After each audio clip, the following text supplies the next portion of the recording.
Assalamualaikum warahmatullahi wabarakatuh. Ya, bagaimana kabarnya anak-anak? Ya, semoga kabar kalian baik-baik saja dan sehat selalu.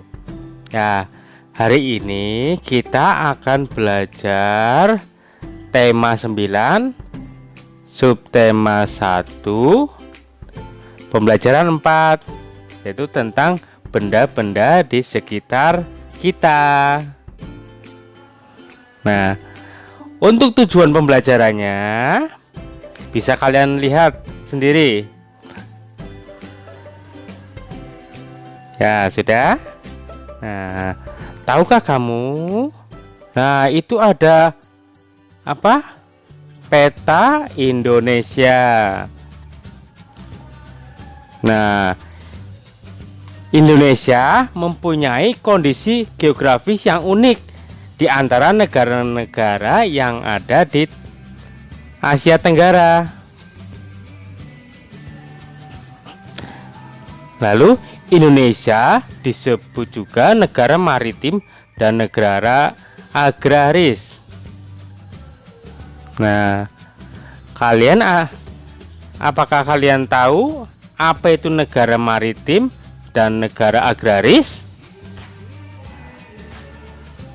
Nah, negara agraris yaitu negara yang sebagian besar penduduknya bekerja sebagai petani yang mengolah lahan pertanian.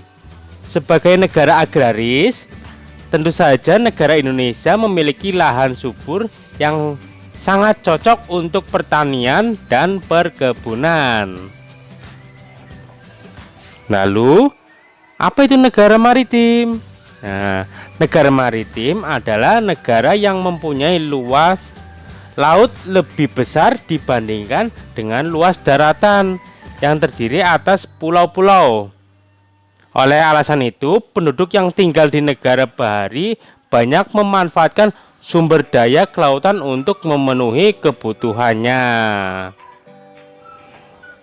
Lalu, perhatikan gambar berikut ini ya. Nah, di situ ada gambar apa saja? Ya, ada gambar daratan tinggi, lalu ada gambar laut, ada gambar sawah, ada gambar perkotaan. Nah, sekarang kita belajar tentang kenampakan yang ada di alam. Oke. Kenampakan alam disebut juga dengan istilah bentang alam. Indonesia memiliki bentang alam yang berbeda-beda di setiap daerah. Ada daerah dataran tinggi dan ada daerah dataran rendah. Ada penduduk yang tinggal di daerah pegunungan. Ada juga penduduk yang tinggal di daerah pantai. Kenampakan alam dibagi menjadi dua, yaitu kenampakan alam wilayah daratan dan kenampakan wilayah perairan. Nah, yang pertama kenampakan alam daratan, yaitu ada gunung, ada dataran rendah, ada dataran tinggi, lalu ada pegunungan. Sekarang kenampakan alam perairan. Ada pantai, ada sungai, ada danau, dan ada selat. Nah, oke, kita bahas satu persatu ya. Yang pertama, kenampakan alam daratan yaitu gunung. Adakah kalian yang pernah pergi ke gunung? Ya, gunung adalah bentuk permukaan bumi yang menjulang tinggi, memiliki puncak, lereng, serta kaki gunung. Ketinggian suatu gunung dapat mencapai lebih dari 600 meter di atas permukaan laut. Gunung-gunung tinggi yang ada di Indonesia antara lain ada Gunung Semeru, Gunung Kerinci, dan Gunung Puncak Jaya. Gunung merupakan kenampakan alam yang dapat dijadikan sebagai tempat perkebunan, tempat rekreasi, olahraga, juga berfungsi untuk melindungi dataran rendah dan dari angin besar.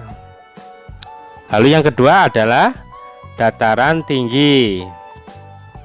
Dataran tinggi adalah daerah datar yang memiliki ketinggian lebih dari 400 meter di atas permukaan laut.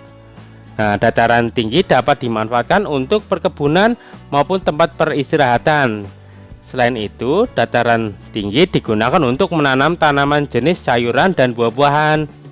Beberapa dataran tinggi yang ada di Indonesia. Yang pertama ada Alas. Alas itu ada di Nangro, Aceh, Darussalam. Kemudian ada dataran tinggi Dieng yang ada di Jawa Tengah. Lalu ada dataran tinggi Tengger yang ada di Jawa Timur, lalu Bone di Sulawesi Selatan dan Minahasa di Sulawesi Utara. Kemudian ada pegunungan. Pegunungan adalah bagian dari daratan yang merupakan kumpulan deretan dari gunung dengan ketinggian 700 meter di atas permukaan laut.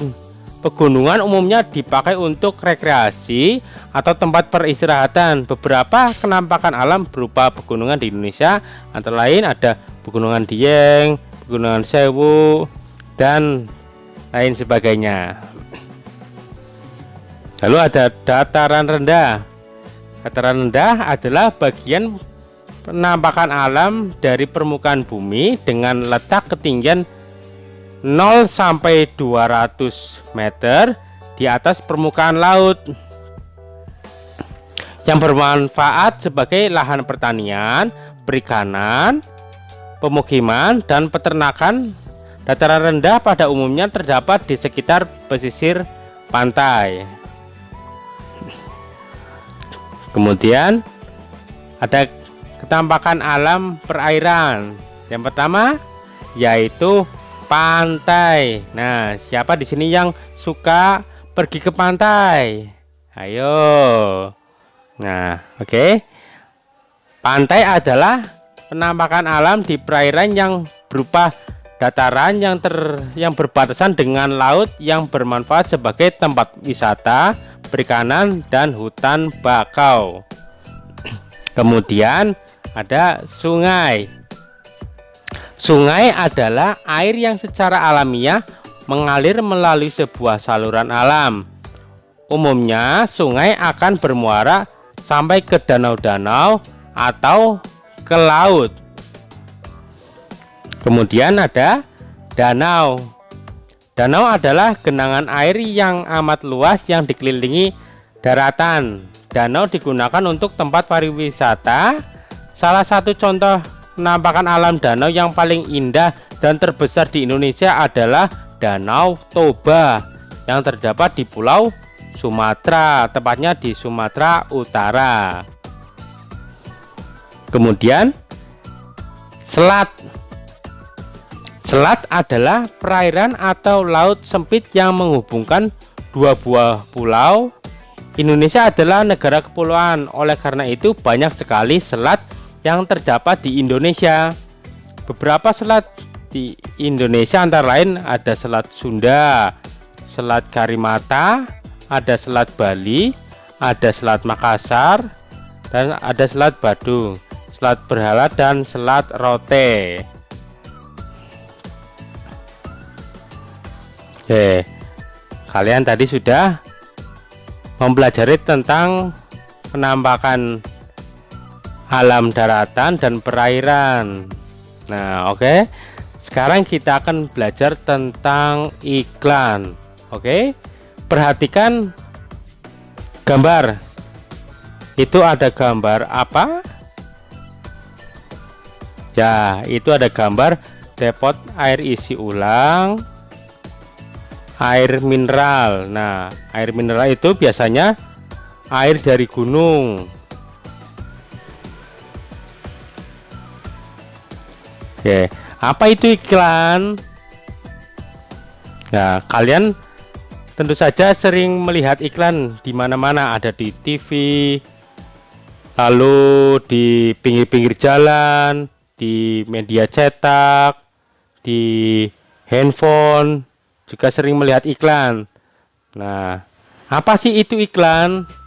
Nah, iklan adalah pemberitahuan mengenai suatu barang atau jasa kepada masyarakat umum. Pemberitahuan dilakukan supaya orang tertarik untuk membeli dan menggunakan barang atau jasa yang ditawarkan. Iklan dapat disampaikan melalui media cetak, media audio, dan media elektronik. Nah, iklan memiliki unsur-unsur. Yang pertama, nama produk. Jadi iklan harus ada nama produknya. Kemudian gambar yang menarik. Lalu ada kalimat iklan. Lalu keunggulan produknya. Kemudian harga produk. Ada nomor telepon yang bisa dihubungi, lalu ada alamat pengiklan. Oke. Meskipun alam dan ketampakan alam daerah satu dengan daerah lainnya berbeda, kita sebagai masyarakat Indonesia harus menjunjung tinggi nilai-nilai persatuan dan kesatuan.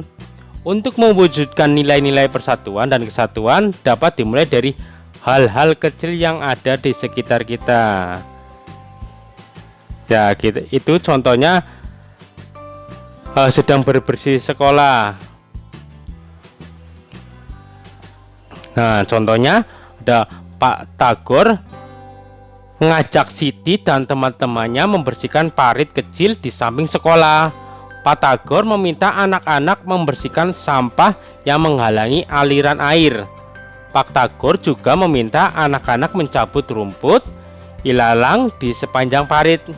Siti dan teman-teman senang melakukan kegiatan itu. Mereka rukun dan bekerja sama demi lingkungan sekolah yang bersih dan nyaman. Hidup rukun sangat menyenangkan. Hidup rukun harus terjalin baik di lingkungan keluarga, sekolah, maupun masyarakat. Siti bekerja sama dengan teman-teman seperti pada gambar tadi ya. Selain yang dicontohkan pada gambar hidup rukun, misalnya dengan membantu orang-orang yang membutuhkan atau sedang kesusahan. Dengan hidup rukun kita turut memperkuat persatuan dan kesatuan di Indonesia. Oke. Mungkin cukup sampai di sini pembelajaran kita hari ini. Kita nanti lanjut di pembelajaran berikutnya. Terima kasih.